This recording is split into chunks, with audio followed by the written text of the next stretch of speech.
నమ్మకమే నేరానికి నాంది అయితే 15 ఏళ్ల సుదీర్ఘ సర్వీస్ను అడ్డం పెట్టుకొని ఓ ఉద్యోగి కోట్లు కొల్లగడితే ఆన్లైన్ బెట్టింగ్ మత్తులో ఒక సాదా సీదా క్యాష్ కస్టోడియన్ ఏకంగా 87 లక్షలకు పైగా సొమ్ముని ఎలా స్వాహా చేశాడు. సెక్యూరిటీ సిస్టంలో ఉన్న లొసుగులను వాడుకొని ఏటీఎం మిషన్లను ఏమార్చిన ఆ గజ దొంగ కిలేడి ప్లాన్ ఏంటి? పిడుగురాళ్ల పోలీసుల ఇన్వెస్టిగేషన్లో తేలిన షాకింగ్ నిజాలేంటి? మన కళ్ళ ముందే తిరిగే వ్యక్తులే మనల్ని ఎలా బురిడి కొట్టిస్తున్నారో తెలిస్తే పక్కా క్రైమ్ రిపోర్ట్ ఇది.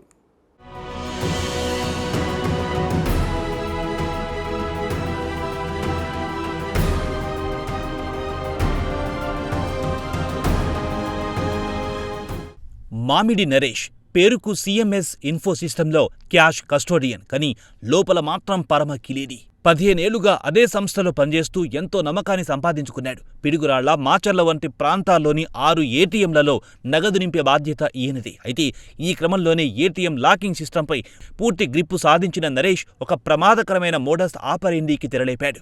ఏటీఎం మిషన్లో నగదు నింపిన తర్వాత వాటిని పూర్తిగా లాక్ చేయకుండా ఆఫ్ లాక్ స్టేజిలో ఉంచేవాడు. ఆ తర్వాత తన తోటి ఉద్యోగులకు అనుమానం రాకుండా ఒంటరిగా వెళ్లి నగదును లూటీ చేసేవాడు. సెక్యూరిటీ పాస్వర్డ్, సీక్రెట్ కోడ్స్పై ఉన్న పట్టుతో ఎవ్వరికి దొరకకుండా జాగ్రత్త పడ్డాడు. ఇలా దొంగిలించిన లక్షల రూపాయలను తన సొంత బ్యాంక్ ఖాతాలతో పాటు తన భార్య అకౌంట్లో కూడా ట్రాన్సాక్షన్ చేసేవాడు. ఆడిట్ సమయంలో ఒకచోట నగదు తక్కువైతే మరో ఏటీఎం నుంచి డబ్బులు తెచ్చి లెక్కలు సరిచేసేలా మేనేజ్ చేసేవాడు. ఇలా సుమారు 87,84,800 రూపాయలను ఈ గజ దొంగ దోచుకున్నాడు.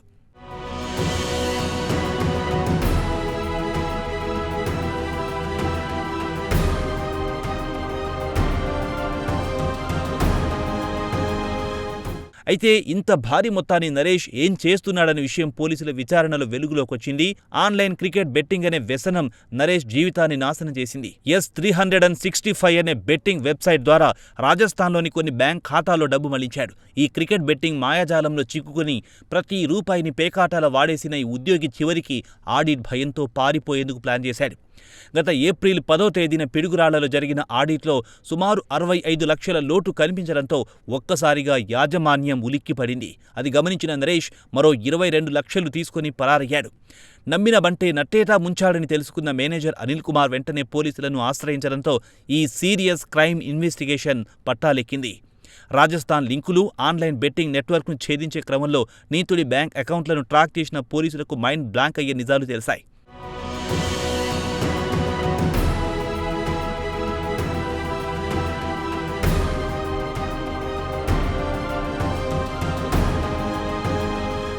రంగంలో దిగిన గురజాల డీఎస్పీ మహేశ్వరరావు, సిఐ వెంకట్రావు బృందం ఈ కేసును అత్యంత ప్రతిష్టాత్మకంగా తీసుకుంది. టెక్నికల్ ఎవిడెన్స్ ఆధారంగా నిందితుడు బైపాస్ రోడ్డులోని ఓ దాబా వద్ద ఉన్నట్టు పక్కా సమాచారం అందుకున్నారు. మెరుపు వేగంతో దాడి చేసిన పోలీసులు నిందితుడు నరేష్ను రెడ్ హ్యాండెడ్గా అదుపులోకి తీసుకున్నారు.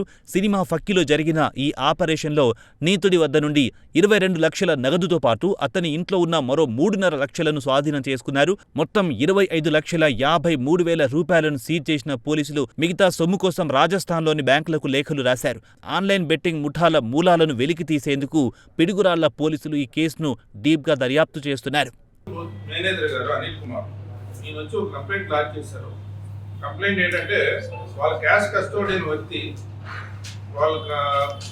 వాళ్ళ అమౌంట్స్లో సుమారు 87,84,800 రూపాయలు మిస్అప్రోట్ చేశాడని, అంటే వాడేసుకొని క్యాష్ టెస్ట్లో పెట్టకుండా తినేశాడని కంప్లైంట్ ఇచ్చారు.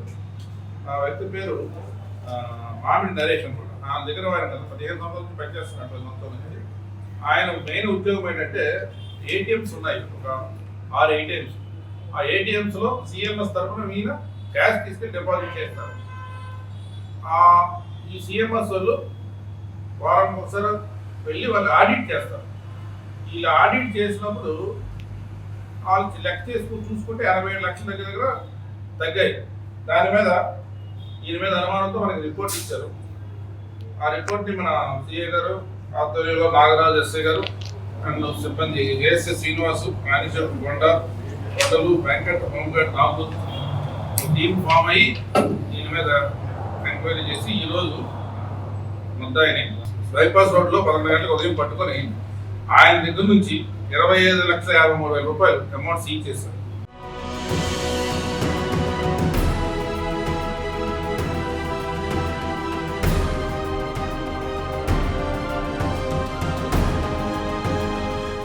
చూసారుగా, తక్కువ కాలంలో ఎక్కువ డబ్బు సంపాదించాలనే దురాశ మనసుని ఏ స్థాయికి దిగజారుస్తుందో. నమ్మకంగా ఉంటూనే యజమాని గొంతుకోవడమే కాకుండా క్రికెట్ బెట్టింగ్ మత్తులో జీవితాన్ని నాశనం చేసుకున్నాడు ఈ కిలేడి ఉద్యోగి.